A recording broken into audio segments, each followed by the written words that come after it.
Lost his fight against Tyson Fury in Las Vegas, the second fight, obviously. Before that, I was always like a strategist in the camp anyway. And I always was a student of the game, and Deontay always respected that, even after we fought or before we fought. So when the loss happened, not even 2 hours later, he called me and let me know what he wanted me to do, and that was to be his head trainer. And I never looked back ever since. And I remember when I was hired for the job, people had so much hoopla you can say about it, but I always actually believed that I'm overqualified for the job. And I really believe that I'm actually more overqualified for the job than I did at the beginning. Because I'm extremely confident in my teaching. I'm extremely confident in my knowledge. And I'm extremely confident in the vision that I have to elevate the game coming from a coaching standpoint. Yeah. So it's a very tight relationship. Yeah, very tight relationship. And that don't mean perfection. I mean, we go back and forth. That means sometimes he say things I disagree with and vice versa. But one thing, the most important part, me and Deontay brotherhood was like this. But our fighter and coach relationship is like this. One thing in the gym, he do what I say. He trusts me. We strategize together, and he's gonna be two-time heavyweight champion of the world as long as he keep developing. Uh-huh. Well, you're taking that well. Simon's got another view on that. Yeah. Kate, you're taking Wilder. I must say, when he came in here, Malik, not that long ago. Yeah. And he brought the place to a standstill. Yeah. Outside, he got mobbed downstairs. I mean, this is a very busy area of London. I think so too. Once he got up here, he was magnificent. He can perform. He can talk, Kate, right? Is he as good as we think he is? I think so. I think the fight that I want to see, that I think a lot of people have wanted to see for a long time, is the Anthony Joshua fight. I think despite the fact that they have each taken losses, it's still just as interesting as it always was. Listen, I'm British, right? So some people might think I should root for Anthony Joshua, but I'm also Team Malik. I see him working with Deontay in the gym. Malik, I'm also blessed enough for Malik to train me. I don't know why he wastes his time with me, but he does. And so I've been around them in camp and stuff, and I just think I do his kitty cat too. Special, right? Nobody's going to argue with that. And I think if they can catch Anthony Joshua, and I think the biggest question over Anthony Joshua currently seems to be his mentality in the sport, right? Does he have what it takes mentally to go into the ring against Deontay Wilder and succeed? And I think that Deontay definitely has. But that's the last difference from beating Anthony Joshua and winning a world title from either Alexander Usyk or Tyson Fury. Fourth time. Fourth time. Yeah, I mean, I think he got beat in all three fights. I think he got beat with his boots on in the second fight. I think he was better in the third fight, and I think he lost the first fight. But what difference? I mean, obviously Mark Brulin was in his corner. Mark Brulin was a very respected trainer. They seem to have fallen out. Were you part of Mark Brulin's camp? Absolutely. Yeah. So what's the difference between what you brought you're bringing to the situation with Deontay and what Mark had previously? Well, I believe in drilling. I've never seen Mark Breland not just drill Deontay, and I say this with all due respect. I've never seen Mark Breland speak the boxing language in drill, not just Deontay, any fighter at the high level. Mark Breland, in my opinion, was known for his outstanding amateur background, and he had a very good. He was a great world champion. Yes, absolutely. Yes. What do you mean by drilling? What I mean by drilling is I believe that a fighter like Deontay, he need to do repetitiously the same thing over and over and over, fundamentally sound every day to become better at it. All fighters are not like that. Some fighters you could just actually have certain sessions where you could tell them, well, why you make leaps just in those couple sessions. Deontay's not like that when it comes to development, but when it comes to his power, that's God-given. So it's almost like the things I've never seen him do concerning Mark Breland being his trainer. And, I'm saying one thing, but you can actually look at my training with Deontay and look at Mark Breland's training with Deontay. With all due respect, it's night and day. I'm not holding the pads and asking for one combination to hold around just because I know it make a lot of noise and people are going to be excited about it. No, we're going to do things with intent. We're going to do things responsibly, and we're going to do things the right way to the best of my ability that I believe I can teach it to him.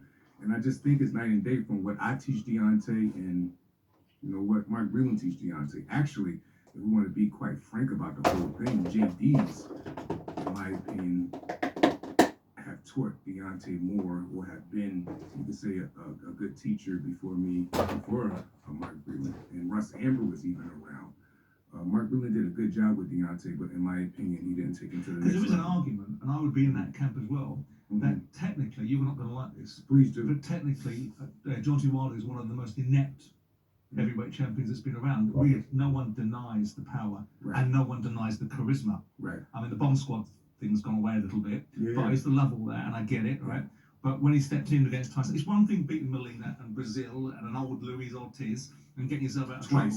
Twice, yeah. Mm-hmm. But getting yourself out of trouble each time with power Mm-hmm. is another thing when you've got proficiency across the ring at you. You've got someone that's got the movement of Usyk, and who's got the power, movement, and ability that Fury has got. Destroyers. I make the allegation. You've gone for it. You may as well keep I going. make with the the allegation. strikers. I think Amazing. he's a superstar charisma. I think he punches like we've never seen before. Mm-hmm. But I think he's technically a very poor fighter. Yeah. Tell me why I'm wrong. Well, Malik's agreeing. No, I didn't agree. No, you didn't agree. No, I didn't agree. But I think Deontay, don't take this to full limit what I'm saying, but I think Deontay, when it comes to the naked eye, most people that watch him, it doesn't look appealing. If Mike Tyson threw left hook, right hook combination with his build, when he was trying to get somebody out of there, it looked like, wow, he's trying to get that dude out of there. When Deontay, with his long limbs, is throwing left hook, right hook, and he's showing the same inches that a Mike Tyson, when it comes to his body is built different. And I learned this from, you could say, Vitaly Klitschko and Vladimir Klitschko. People didn't appreciate Vitaly Klitschko, but he always was one of the most evilest fighters in the world. Lennox Lewis as well. Yeah. So some fighters you may not understand until they're gone. So I'm gonna give you an example. Most people, if you ask the average person what's their favorite fight from Deontay, from Luis Ortiz, both of the fights, the average casual fan would say the first one, because Deontay was hurting this one, that. When my favorite fight from Deontay is actually the second fight. So why do I say that? Because Deontay respected Luis Ortiz because he had to. So what do I mean by he respected him? He kept his chin behind his front knee. He moved him to the hand that he wanted to hit him with. He had to show patience. When Deontay really, really respects you, and I believe this about Tyson Fury as well, when certain fighters respect you, it makes them extremely more dangerous. And I think Deontay is one of those. But the technical sound part that Simon is speaking on, there's no secret that Deontay is not looking like extremely smooth, or he has you could say the whereabouts physically as a Muhammad Ali or a Sugar Ray Leonard. But what he do have is very unorthodox style. He's very dynamic with both hands, in my opinion, not just one. And he's extremely lightning fast. I used to box Lennox Lewis, and his power was thudding. And I said, wow, it hurts. Then I boxed Vladimir Klitschko, and it was striking. Deontay power is thudding and striking at the same time. Yeah. It's very concussive. Malik, you box these guys. We have boxed nobody, and we're quite proud of it. Here's the thing, though. I'm quite proud of it. You've trained these big names. Yeah. Kate Abdo, broadcaster, not in doubt. Fighter, I'm keen to know more. I'm keen to know more.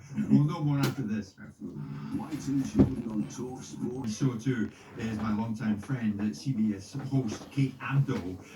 Just before we go any further, Malik, put this right for me. I keep on seeing on Instagram Kate knocking hell out of punch bag. You're somewhere in the background, Yeah. and you are in charge of this scene, are you? Yeah, I orchestrated something like that. Right. What kind of skill set does she have This is in an the gym? interesting question. Yeah, what kind of skill set does she have? She's much better than I give her credit for every day. I'm like hard on Kate at times with the training, but for her size, she's extremely heavy-handed. She has a very good right hand. She turns her hips very well. And what I'm most impressed with the most is she's a sponge. She's a sponge for knowledge. She's not one of these people that has this type of certain job but don't want to actually be in the mix of boxing. Like, not just from behind the mic. She wants to be in the gym. She wants to ask questions. She wants to tell stuff. She wants to know what life is. So if you ask me, like, that's more important than the physical aspect. Someone that wants to know the language, the real language of boxing, just not from a casual standpoint. And she materialized that over into the physical, and we go hard about 4 or 5 days after week. You see, this is But where I we got differ, slow Kate. feet. He'll tell you I got slow Well, feet. I was slow gonna keep that feet. to myself. But this is where we differ, because I'm behind the microphone, but I'd never stand in front of a punch bag. You know, like, I just Well, wouldn't. nobody's. I just We're not. I don't want to embarrass myself, Malik. We're not sparring yet, so nobody's punching Yet. back. Yeah.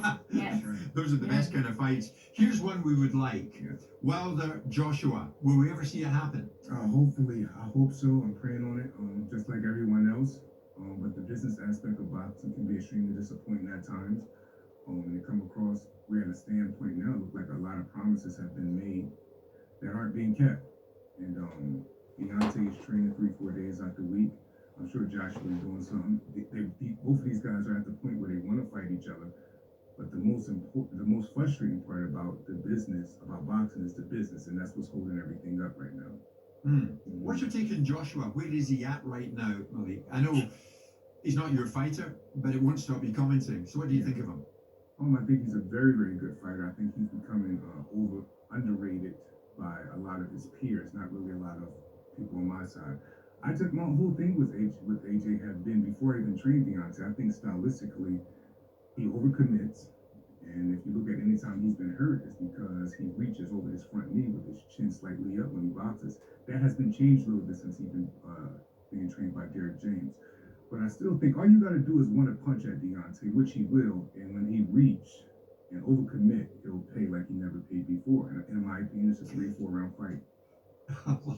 He would pay like he's never paid before. A 3 or 4 round fight. In my opinion, in favor of your man. Deontay It's a Wilder. shootout. It's definitely. It's a shootout. Mm-hmm. It's not going to be anything else, is it? I mean, it's interesting you say that he overcommits, because I think the accusation of Anthony now is that he stays out of range. That's Derek James. And that's the mentality that Angel Ruiz made him have. Yeah, Absolutely, Malik, absolutely. Could Joshua knock Wilder out? Yeah, he's a big heavyweight. absolutely. Like, he has a punch. I can't see. I don't know. And then where he's been at, in my opinion, I wasn't impressed with the Rock Cornelius fight. I was impressed with the knockout. Yay, after 7-8 rounds. And like it was okay. Like, but that's not fair, because your guy came to fight. Helenius came to fight your guy, and so your guy nailed him early. And Helenius didn't come to fight. Yes, he Joshua. did. He came to stay out of range. He came right out and hit Joshua, I think, with a right hook around the guard. He didn't come out in flight. He was, and then he stayed out of range. Yeah, I wasn't gonna say that part, but he did stay out of range. I didn't know you see. I mean, Kate, Wilder Joshua. Yes. Does the prospect of that excite you? Is it something you'd love to present, a show like that? Oh, heck yes. Mhm. I mean, I love hosting the fights. I love hosting the big fights. I think there's nothing like it. That I mean, fake American there's accent, that Kate I do, fighters man. like you, right? And You're that's sucking too incredible. much man's To me, wood. There's nothing like In the fight, America. the anticipation. Kate I do. The Scooby emotional journey Doo, that where you are go you? through those 12 rounds He's of a her, dirty and dolly. It's different. I would love On that. PBC, What's your innit? deal And with one is Joshua called PBC in for the Kate States? I do. Michael What's T the perception Freestyle, of see, like and subscribe. Leave your comments below on my YouTube channel. And fuck YouTube. It's moderation. It seemed like stateside, everybody talk about his build, and then we talk about his skill set. In my opinion, Channel. Joshua put together punches more than any heavyweight in the last 10-15 Loves years. it. I mean, She loves it. he put punches together very well, but at the same time, Loves it. you know, this mental lapse that have More than happened. Usyk? Yeah, way more than because Usyk, I'll give Usyk the reason that he's throwing 4, 5, 6 plus coming is because we can say, well, he's a smaller guy. I'm talking about with AJ's built, with his size and that heaviness that he carried. I've seen him put together punches better than, like, you could say, like how early Mike Tyson would put together shots, like something like Not so that. much now, though, right? Yes, it's not so much. Yeah. No. Malik, it's a tough question, but I want to ask you, where is Wilder standing after that defeat, the third time they met, Fury and him? Again, in terms of elite fighters, Yeah. what's the perception of your guy? Is he right up there? What I think of Deontay Wilder. Yeah, with some of the very best. I think in any era, Deontay Wilder would, if he wouldn't have reigned supreme, his presence would have been felt by, and I'm talking about Ali's, Foreman, everybody. I believe he would have been a force to be reckoned with during any era. I believe the same thing about Tyson Fury. I'm not that sure about too many of the other guys. Like I think Alexander Usyk also. Usyk to me is a lot better than he gets credit for. Yeah. I want to ask you this: you fought, you're not coach and trainer. You fought Wilder. What's it like to be in the wrong end of his power? It felt like I was on the wrong end of his power, and the real thing. Are you joking? Before that, I left Tyson Fury's camp and basically flew to Deontay Wilder's camp, so I knew the difference of the power immediately. Because we were saying I was boxing Fury Tuesday, by next Tuesday I was with Deontay. And his power with 20 ounce gloves on, it reminded me of just like a combined force of many forces and grabbing the two folks together. Striking and cutting. It would be equivalent to Mike Tyson and George Foreman's power if you put it together. Tyson to me was very rapid, George was very imposing and cutting. And when you put that together, I think you have the blessing and the gifted power of Deontay Wilder. Wow. Wow. Yeah, Tyson Fury gets up. Absolutely. Now that's a man's man. You got to give it to him. Like, it's like, if you look at any of the build-ups, even though I felt Deontay would knock Fury out, and I still do if they fought a fourth time, right? But I always said Fury is special. I'm not one of these trainers just, I'm not detached from the reality of whatever it is the opposition we're facing. Yeah. I think that's what gives you an advantage in this new bar. You have to know who you're facing. You have to be humble and have tons of humility, and you just take on whatever task get brought your way. Well, we know this weekend, and it's live in Talksport, Joe Joyce will fight Zhilei Zhang. We're going to talk about that very shortly. And of course, Conor Benn comes back, but not here, over there in Orlando, Florida. We'll get Malik and Kate's view on that. Stay with us. It's 12:30.